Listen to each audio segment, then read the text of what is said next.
Assalamualaikum warahmatullahi wabarakatuh. Alhamdulillah. Alhamdulillah rabbil alamin. Wassalatu wassalamu ala asrofil anbiya wal mursalin wa ala alihi wa sahbihi ajma'in. Illa ba'd. Yang saya hormati Dr. Wirni Eka Putra, ST, MSI, CAKNR, CSRS, selaku dosen pengampu mata kuliah Akuntansi Keperilakuan. Pada kesempatan kali ini, saya Tamasan Rizky Pratama dengan NIM C1C021171 akan mempresentasikan hasil dari materi akuntansi keperilakuan terkait aspek keperilakuan pada persyaratan pelaporan. Baik, langsung saja kita masuki materi yang pertama yaitu subjudul dari materi ini terdiri dari syarat-syarat pelaporan dan persyaratan pelaporan mempengaruhi perilaku, lalu dampak dari persyaratan pelaporan, kemudian penilaian dampak terhadap pengirim informasi.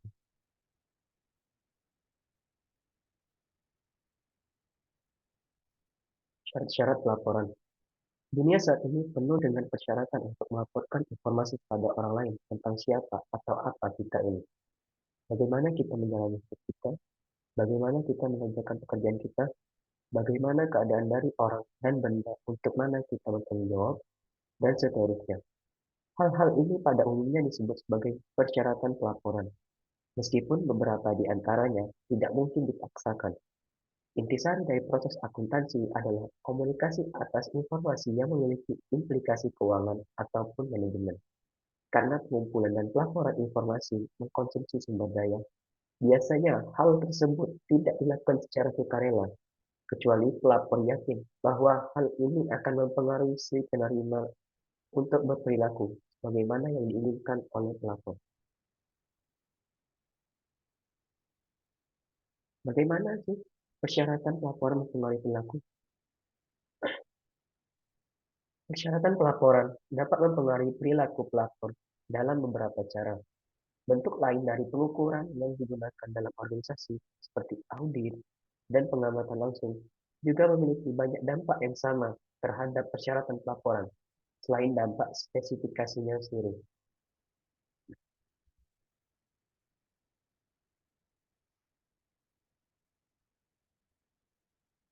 Dari persyaratan pelaporan ini, ada beberapa aspek seperti antisipasi penggunaan informasi. Pengirim menggunakan persyaratan pelaporan itu sendiri bersama-sama dengan informasi lainnya untuk mengantisipasi bagaimana penerima akan bereaksi terhadap informasi yang dilaporkan. Karena orang pada umumnya berkreasi dengan cara-cara yang mereka yakini akan mengarah pada hasil yang diinginkan. Pengirim informasi tersebut mencoba untuk menyimpulkan bagaimana penerima informasi akan menggunakan dan bereaksi terhadap informasi yang disediakan. Dalam konteks manajemen, pengirim sering dianggap bertanggung jawab untuk mengendalikan hal-hal yang juga dipengaruhi oleh sejumlah faktor lain yang tidak dapat dikendalikan oleh pengirim. Misalnya, perekonomian dapat secara signifikan mempengaruhi penjualan suatu divisi, dan tentu saja tidak dapat dikendalikan oleh manajer divisi. Lalu yang kedua, prediksi si pengirim mengenai penggunaan bagai. Kadangkala, seorang merasa pasti mengenai bagaimana penerima akan menggunakan informasi. Sementara pada waktu-waktu lain, seseorang tidak merasa pasti mengenal, mengenal bagaimana informasi tersebut akan digunakan. Jika setiap orang selalu jelas dan jujur mengenai bagaimana mereka akan menggunakan informasi yang dilaporkan, maka akan terdapat lebih sedikit masalah. Tetapi, tetap masih ada kemungkinan bahwa informasi tersebut akan digunakan dalam cara yang tidak dimaksudkan ketika pertama kali informasi tersebut diminta. Lalu yang ketiga, insentif ataupun sanksi. Kekuatan dan sifat dari kekuasaan penerima terhadap pengirim adalah penentu yang penting mengenai seberapa besar kemungkinan bahwa pengirim akan mengubah perilakunya. Semakin besar potensi yang ada bagi penerima untuk memberikan penghargaan atau sanksi kepada pengirim, semakin hati-hati pengirim akan bertindak dalam memastikan bahwa informasi yang dilaporkan dapat diterima oleh penerima.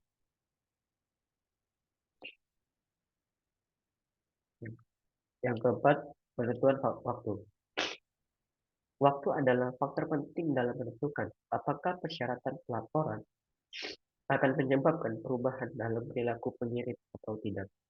Supaya persyaratan pelaporan dapat menyebabkan pengirim mengubah perilakunya, ia harus mengetahui persyaratan pelaporan tersebut sebelum ia bertindak. Jika persyaratan pelaporan hanya terjadi setelah pengirim telah bertindak, maka tidak ada peluang untuk mengubah perilaku masa lalu. Akan tetapi, kebanyakan persyaratan pelaporan bersifat repetitif dalam konteks manajemen. Lalu yang kelima, strategi respon interaktif. Ketika suatu persyaratan pelaporan baru dikenakan, strategi yang paling murah adalah untuk terus berperilaku seperti biasa, melaporkan sejujurnya perilaku tersebut, dan menunggu respon dari penerima.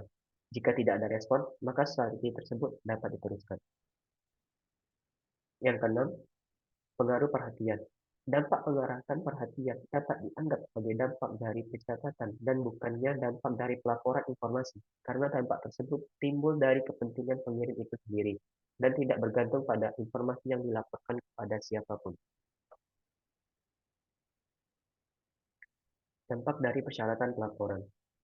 Dampaknya bagi akuntansi keuangan, FASB dan FERF baru-baru ini mulai mendorong dan mendukung investigasi mengenai dampak potensial yang dimiliki oleh persyaratan pelaporan terhadap perilaku korporat dan mempertimbangkan secara eksplisit dalam proses penetapan standar. Lalu bagi akuntansi perpajakan merupakan bidang yang relatif masih masih belum dieksplorasi, tetapi bidang tersebut tentu saja merupakan bidang yang sensitif dalam kaitannya dengan persyaratan pelaporan. Beberapa orang bahkan percaya bahwa persyaratan pelaporan pajak yang sekarang melanggar hak konstitusional. Dan selanjutnya, dampak dari dampak bagi akuntansi sosial. Dampak bagi akuntansi sosial hanya sedikit saja yang diketahui mengenai dampak dari akuntansi sosial terhadap pengirim informasi. Masih terdapat relatif sedikit akuntansi sosial bagi publik, dan kebanyakan riset mengenai hal itu berkaitan dengan dampak terhadap penerima dari informasi yang dilaporkan. Yang selanjutnya, akuntansi manajemen. Manajemen dapat memperlakukan persyaratan pelaporan internal apapun yang diinginkannya kepada bawahan. Pos-pos yang dilaporkan secara internal dapat bersifat keuangan, operasional, sosial, atau suatu kombinasi. Akan tetapi, hanya terdapat sedikit data akuntansi manajemen yang tersedia bagi publik karena data tersebut jarang dilaporkan di luar organisasi. Sangat sulit untuk digeneralisasi karena setiap organisasi memiliki sistem akuntansi manajemen.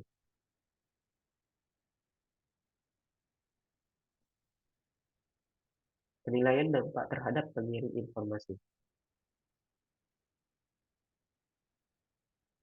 Terdapat banyak cara untuk menilai dampak dari persyaratan pelaporan terhadap pengirim informasi.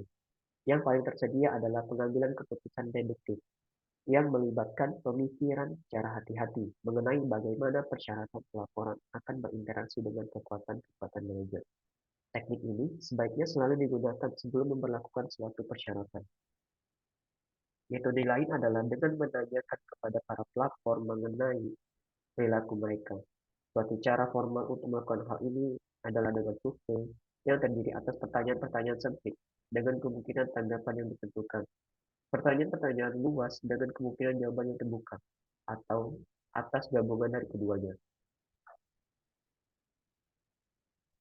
Jadi kesimpulan dari materi pada hari ini yaitu, sebagaimana dipahami bersama, masalah pokok dari proses akuntansi adalah implikasi komunikasi informasi mengenai keuangan dan manajemen. Namun, bukan hanya pihak pelapor atau pengirim informasi saja yang memiliki harapan. Pihak penerima informasi juga memiliki harapannya sendiri lewat perilaku yang diwujudkannya terhadap informasi tersebut. Kedua belah pihak masing-masing memiliki perilaku yang berbeda terhadap informasi yang sama.